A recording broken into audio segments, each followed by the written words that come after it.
मां 3 दर्जे में पढ़ंदो आहियां। अज मां तव्हांखे हिकिड़ी कविता ॿुधाईंदमि। राजा कहते अंब छिलियो, राजा कहते अंब छिलियो, कब सां संतस हथ वढियो। राजा कहते अंब छिलियो, कब सां संतस हथ वढियो। चयो वज़ीर त बोलो ना, इन वज़ीर खां भला यार। राजा वेठो होड मरियो, तहत वज़ीर खे कैद कयो।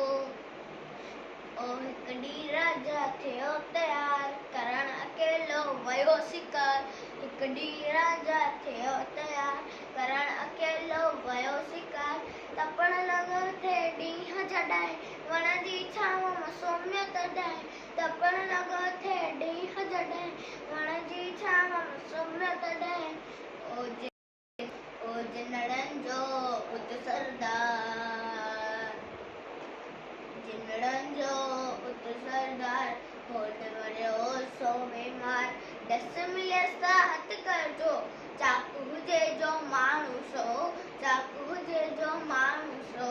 दवा उन मां उंडी ठहंदी, बीमारी पण पंहिंजी लवंदी।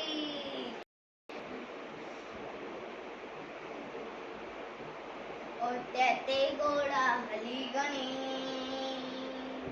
तैते घोड़ा हली घणी, राजा खे विया जिन खणी, राजा खे विया जिन खणी, राजा खे विया जिन खणी।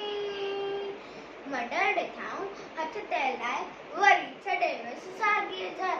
मडर ॾिठाऊं हथ ते लाइ, वरी छॾे वियसि साॻीअ जाइ, वरी छॾे वियसि साॻीअ जाइ। हथ न वढल हा जिन तंहिंखे, कीन छॾन हा जिन तंहिंखे। तॾहिं वज़ीर खे कैद कयां, चयाईं सदके धणीअ चहां,